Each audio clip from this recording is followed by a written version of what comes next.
What is going on, Shib Army? It's your man Bleeves coming to you live from Shib Studios in Chicago, Illinois.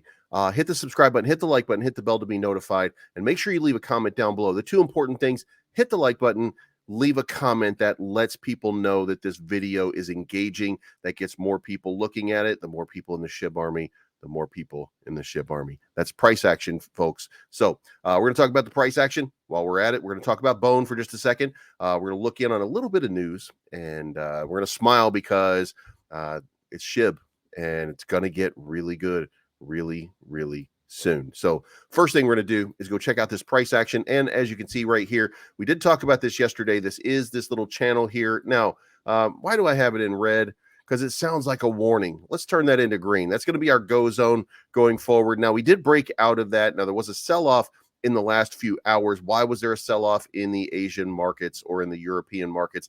Well, it was the European market. It was the European sell-off. A little profit taking. I mean, guys, after a few days of just kind of pumping and idling, this is rough. So you're preparing for the weekend. You're setting yourself up. You're dumping because the weekend is volatile trading and you don't want to be involved on that most of the time. So break outside of the channel. I hope some of you accumulated around here at this 1050 level, because if you did, you're already back up to 1065 and you're feeling nice because you've got a little bit of profit that you've made off of that move. And that was a significant move. I mean, you just kind of look at it and put it to context here, and it's 2%. Look, 2% is not a huge increase. We know that, but it is significant if you're investing a good deal of cash and funds. So, and the market has started to pump again. So this was just this was just a removal of supply, profit, blah, blah, blah. But move on. Can we forget about Bone? We can't forget about Bone. Now, guys, we're not at the bounce level yet. I'm not telling you, I would never tell you, and I'm at no point ever giving you financial advice, but I'm telling you this: I am not a buyer at $1.08 right now. I am trying to be shrewd, because what I want to see is I want to see the price go up. I don't want to get into a situation where I'm buying right here to fight up this wick right here that's dropped down to $1.06, because if I dropped over here to $1.04, if I dropped over here to $1.03, if I dropped over here to $1.05, then $1.06, that doesn't entice me. What's going to entice me is a little bit of this action down here. All I have to do is show a little bit of patience, and I'm going to be able to accumulate a significant amount at that level. Now, I look at my MACD over here, and I see that the money flow has gone to the out, right? And then I can also see over here that the RSI is now under the signal line. Now, that may not last, by the way. This is the hour chart. It may not stay this way for very long, but it is that way for right now. So we have to consider it. And what do we do?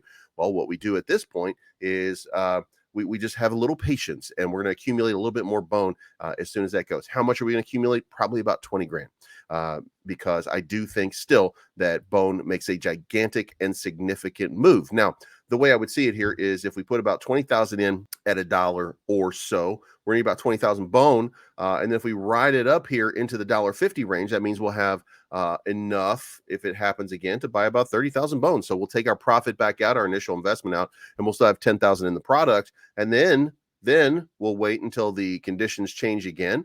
And then we'll dump that, and we'll try to reaccumulate with that 10,000, another 20,000, with another dump coming down to the bottom. Simple trading, right? But let's move on. So the news of the day: 27 million Shib burned in the past 24 hours. Is that a lot? No, it's a very small supply. It's a very insignificant amount. But every single day, when you have millions of Shib burning, that does continue to add up. And at one point, we're going to have billions of Shib being burned in a day. And then we're going to start watching a wane on the supply. Folks, if you want to see Shib get to $1, make sure you hit the like button, make sure you hit the subscribe button, make sure you hit the bell to be notified of future content. And then finally, redeployment of a new version of the Shib beta network with a new chain ID is done. So we now have an active chain ID, not part of Renia, and we are back in business, and we are back to beta testing. So that is a great thing, folks. Make sure that you hit the like button, make sure that you hit the comments. That's how this thing trends. That's how more people get involved. That's how more people learn a little bit about SHIB. And guys, I'm talking about trading. I'm talking about the dollars and the price action, et cetera, et cetera. If you want to know about that kind of stuff, if you want to know when to accumulate stuff like that, you can follow me, because that's what I'm doing. I'm going to show you what I'm doing, and then you can make a decision for yourself. Do your own research. This is not financial advice. My name is Believes. I am always right. Thank you so much for tuning in, and we will talk to you again very, very soon. Mr. Pine Cones come a long, long way, so everybody gets sideways. Sing it.